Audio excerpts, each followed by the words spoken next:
Tony D and Little Joan, and this is your Screenwriter's Rant on Wuthering Heights, starring Margot Robbie and Jacob Elordi in the classic romance novel from Emily Bronte. Smash like and subscribe. Thank you for smash liking and subscribing. Check out my books. Links in the description. Comedy horror in South Jersey. It's The Pineys, books 1 through 18, available at Amazon.com. Don't forget, Kindle Unlimited is free. All right. So it's about a woman in love. A hot woman, because Margot Robbie's still pretty damn hot, I gotta say.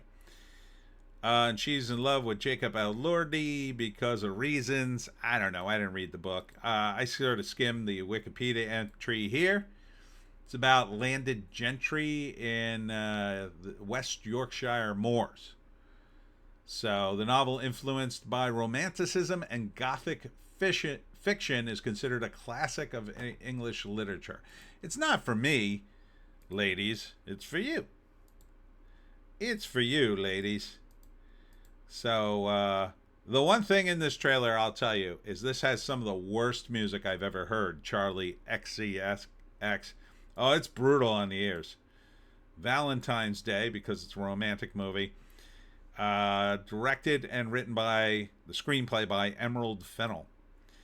So that sums it up right there. That's the whole movie. It's romance.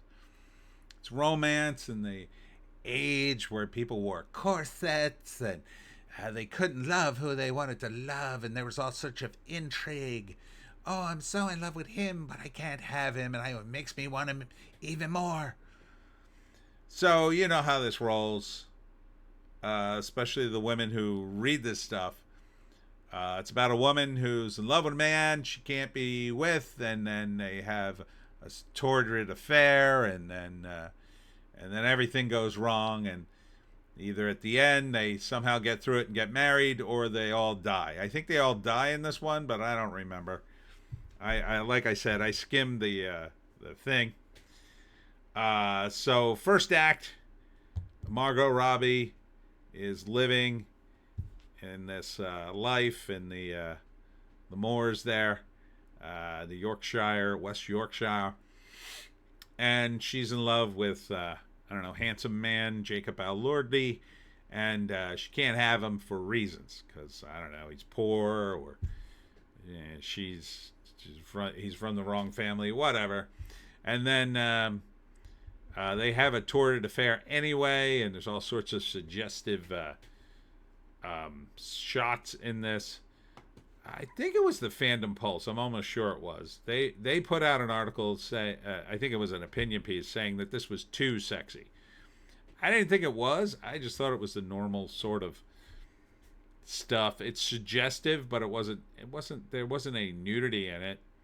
There's like a scene where she puts her finger inside a fish, inside a dead fish's mouth. I'm not sure what that's supposed to suggest. But Margot Robbie looks great. I couldn't watch this movie though, not in a million years. The end of it, I think they all die. It's all tragic. That makes it more romantic, when you really think about it. But I don't think I could sit through this.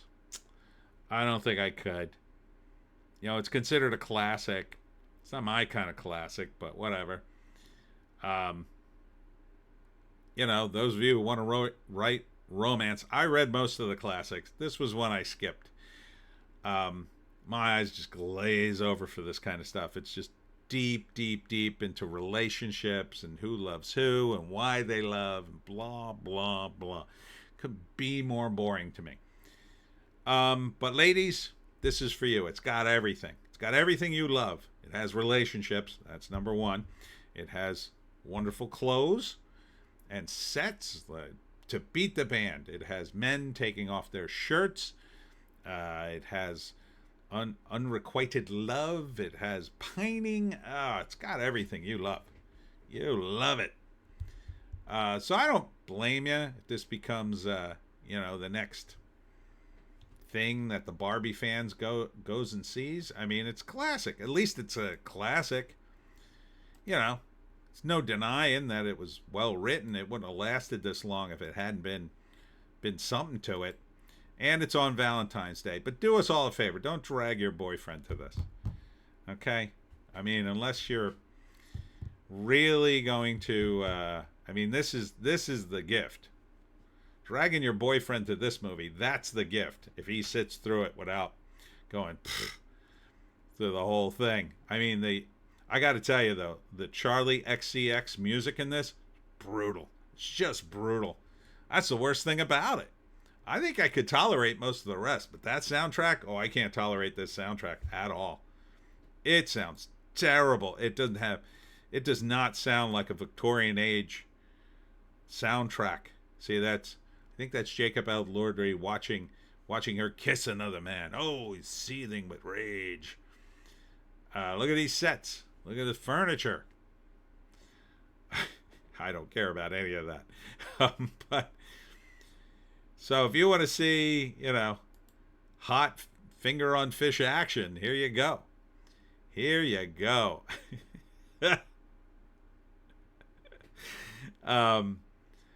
I just, it's not for me. But is it shot well? It seems a little claustrophobic, I got to be honest. Let me go to the IMDb for this. I'm sure they've done this a bunch of times. This is just the current incarnation. There it is, Wuthering Heights. I'm almost sure this is a cover of a book right here. I remember seeing a cover like that, but that may be very common to romance books. A passionate and tumultuous love story set against the backdrop of Yorkshire moors, exploring the intense and destructive relationship between Heathcliff and Catherine Earnshaw. So, the article was something like women finally get to ruining and smutting up Wuthering Heights. I think it kind of was meant to be that way. It really was. It's just, back then, that was their version of smut. But this is what's popular right now. This kind of stuff is super popular. Romancy, completely over the top kind of romance and smut mixed with smut. And I don't know, there's a scene in this where she's wearing sunglasses, which I didn't quite get. This is a weird scene. Look at this. What is she doing there? Is she is this some sort of weird sex scene? I don't know. But yeah, I'm not going to say this, but you can, ladies. But again, if you drag your boyfriend there, don't go too hard on him if he retches and runs out into the bathroom. You don't see him until the credits start rolling. And if you're going to watch this at home, if you're going to stream this, really give him a break. If he's on his phone, just let him be on his phone. Enjoy the movie. I mean, I wouldn't begrudge my girlfriend enjoying this movie. And if I had to sit with her, I'd probably find something to do while she's watching the movie. It's fine. People have different views. And I know my girlfriend doesn't necessarily want to watch Sisu Road to Revenge, but I sure as F want to. Anyhow, that's it for me, Tony D, and Little Joan. Done for tonight. I got to wrap this up. The lightning knocked out my power for a minute, and right in the middle of the first take of this thing. So I don't know what the hell's going on. I'm definitely not going for a WALK, I can tell you that. Next up for me is on the 13th. Next Saturday, I'll be at the Scary Story Fest in Flemington, New Jersey. And I will be doing a talk on how to hunt the Jersey Devil. And then after that, it's the Pine Barrens Makers Fest. That's a big one for me. It's huge. Hoping to sell a lot of books. Hope to see you there. We'll see you tomorrow.